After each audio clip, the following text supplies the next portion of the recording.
Malaysia bye అక్కడక్కడ ఊర్ల పండి గడియలు కనిపిస్తున్నాయా? ఆ గడియలు ఏంటి అవి? వాళ్ళ ఇండ్లు అనుకుంటురా? కాదు, ఒకప్పుడు తహసీల్ ఆఫీసులు అవన్నీ. ఒకప్పుడు తహసీల్ ఆఫీసులు. ఆ తహసీల్ ఆఫీసులో అప్పుడున్నటువంటి నిజాం ఏం చేసిందంటే, ఇక్కడ వాళ్ళకు చదువు రాదు, ఉర్దూ రాదు, ఇంగ్లీష్ రాదు అని చెప్పి కొంతమందిని ఇతర రాష్ట్రాల నుంచి పిలిపించుకుంటే వీళ్ళు వచ్చారు. వీళ్ళు వచ్చి అలా దొరబడి పన్నులు వసూలు చేసుకుంటా మొత్తం భూమి సంపద అంతా వాళ్ళ పేరు మీద రాసుకున్నారు. వీళ్ళు మనోళ్ళు కాదు. ఈ వరంగల్ ఆర్ట్స్ కాలేజ్ వేదికలో జరుగుతున్నటువంటి ఈ సభ రెడ్లకు వెలమలకు మనం విడాకులు తీసుకుంటా ఉన్నాం వాళ్ళతోటి. వాళ్లకు మనకు విడాకులు ఇవి. ఎక్కడైనా పెళ్లిళ్ళు ఘనంగా చేస్తారు కానీ విడాకుల మహోత్సవం ఘనంగా చేస్తున్నటువంటి కార్యక్రమం ఇదే. విడాకులైనా కాదా? విడాకులైనా కాదా?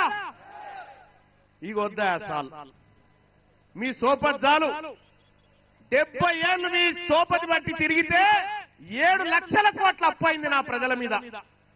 70 ఏళ్లు మీ సోపతి బట్టి తిరిగితే 1000 మంది పిల్లలు ఆత్మ బలిదానం చేసుకొని చచ్చిపోయారు. 70 ఏళ్లు మీ సోపతి బట్టి తిరిగితే లక్షల కోట్ల సంపద లూటీ అయిపోయింది.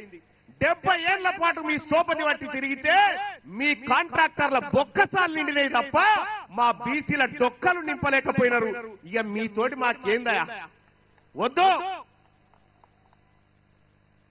రెడ్లకు మనకు విడాకులేనా? చెప్పరేవా లీడర్లు? విడాకులేనా? విడాకులేనా? ఇగొద్దు మీ సోపతి. మీ సోపతొద్దు. ఈ ఆర్ట్స్ కాలేజ్ వేదిక నుంచి చెప్తా ఉన్నా, మా బీసీలకు మీ ఓట్లు వద్దు. మీకు దమ్ముంటే మా ఓట్లు వద్దని చెప్పురి. మీరు నిజంగా మనగాళ్ళైతే మాకు బీసీల ఓట్లు వద్దని చెప్పురి. ఇవాళ టీచర్ ఎమ్మెల్సీ జరుగుతా ఉన్నాయి కదా. పిఆర్టీ అని ఒక సంఘం, ప్రోగ్రెసివ్ అని చెప్తారు కానీ ప్రోగ్రెసివ్ రెడ్డి టీచర్స్ యూనియన్ అది. అన్ని జిల్లాలకు అధ్యక్షులు వాళ్ళే.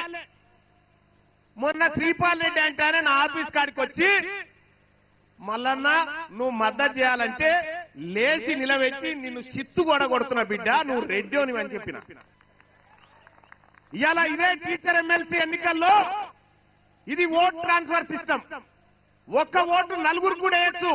ఇవాళ మన బీసీ బిడ్డలు ఈ వరంగల్, నల్గొండ, ఖమ్మం, అటు ఆదిలాబాద్, నిజామాబాద్, వరంగల్, ఆదిలాబాద్, నిజామాబాద్, ఆ తర్వాత మెదకు, కరీంనగర్, ఈ స్థానంలో బీసీ బిడ్డలు నిలబడతా ఉన్నారు. సోదరులారా, మీ బంధువులకు చెప్పండి, మీ సోదరులకు చెప్పండి, మనం ఓటేస్తుంది బీసీ బిడ్డకేనా కాదా ఒక్కసారి చెక్ చేసుకోమని చెప్పండి. ఇక్కడనే చాలా మంది అభ్యర్థులు, సుందర్ రాజు అన్న టీచర్ ఎమ్మెల్సీగా నిలబడ్డాడు, ఇటు పూల రవీందర్ అన్న ఇదే స్థానం నుంచి మన బీసీ బిడ్డలే నిలబడ్డరు. అక్కడి నుంచి కరీంనగర్ నుంచి ఇంకో బిడ్డ పట్టభద్రుల ఎమ్మెల్సీగా నిలబడ్డాడు. ఇటు ముంగట్రా ముంగట్రా ఇంకెవరున్నారు బీసీ బిడ్డలు? నిలబడరు, ఇట్లా నిలబడరు, ఇట్లా వరుస నిలబడరు. వీళ్ళే బీసీ బిడ్డలు, వీళ్ళు బీసీ బిడ్డలు. మన బీసీల ఓట్లు మనకే పడాలి. తల్లి పాలు దాచిన బీసీ బిడ్డ ఎవడైనా సరే పరదసాటు పోయినాక నీ ఓడికే ఓటేయాలి. ఇది ఈ సభ చెప్తున్నటువంటి మాట.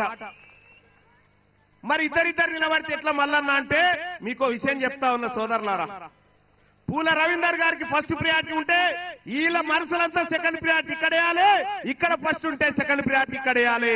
మన ఓట్లు మనమే పంచుకోవాలి తప్ప పొరపాటున కూడా ఒక ఓటు అక్కడ పోవద్దని చెప్పి తెలియజేస్తా ఉన్న సోదరులారా. మీరు కూర్చోండి పెద్దలారా, మీరు కూర్చోండి. ఇంకంతే కాదు, అయిపోలే. ఇక మొత్తం ఈ టీచర్ ఎమ్మెల్సీ ఎన్నికలల్లా ఎన్ని ఉన్నాయి సుందరన్న ఓట్లు?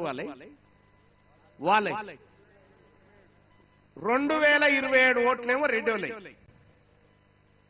20,000 ఓట్లేమో బీసీలే. నేను గెలుస్తా అని చెప్పి శ్రీపాల్ రెడ్డి తిరుగుతా ఉన్నాడు. ఇంకొక సంఘం నుంచి నర్సిరెడ్డి అట, ఇంకో సంఘం నుంచి హర్షవర్ధన్ రెడ్డి అట, ఇంకెవరు ఆయన, ఇంకో సంఘం నుంచి సర్వోత్తం రెడ్డి అట. తెలివి కల్లోళ్ళంతా వాళ్ళ ఇళ్లే పుట్టినట్టుగా మొత్తం వాళ్ళు ఏదో చేస్తున్నట్టుగా ఆల్ ఫోర్స్ నరేందర్ రెడ్డి అక్కడి నుంచి చేస్తుండట. ఈ ఒకటే భయ్, మనకు వీళ్ళు బీఫామ్లు ఇయ్యనప్పుడు బీఫామ్లకు బీసీలకు మధ్య జరుగుతున్న యుద్ధం ఇది. ఇది బీసీలకు బీఫామ్లకు మధ్య జరుగుతున్న యుద్ధం. బీఫాములు గెలవాలన్నా బీసీలు గెలవాలన్నా బీసీలు నిర్ణయం తీసుకోవాల్సినటువంటి సమయం వచ్చింది సోదరులారా. బీసీలు గెలవాలి కదా. మీకు దమ్ముంటే నేను చెప్తా ఉన్నా, ఈ ఎమ్మెల్సీ ఎన్నికల్లో నిలబడ్డ రెడ్డిలకు చెప్తా ఉన్నా, మీకు దమ్ముంటే మీరు గెలువురు పోర్రైగా, మీరు గెలువరి చూపిస్తా. ఈ ఎన్నికలలో మీకు డిపాజిట్లు కూడా రావు, రానియం కూడా. ఇక వాళ్ళు చూడరికి కాకతీయ యూనివర్సిటీలో చూడ్రి, కాకతీయ యూనివర్సిటీలో ఎన్నడూ లేంది వీసీ ఓసీ ఆయనుండు, ఆయన రెడ్డి పాలన నడిపిస్తేందుకు యూనివర్సిటీ చరిత్రలో లేని ఇంకొక రెడ్డిని ఏం చేసిండు, ఏకంగా ఓఎస్డీ అని కొత్త పోస్టు నియమించుడు.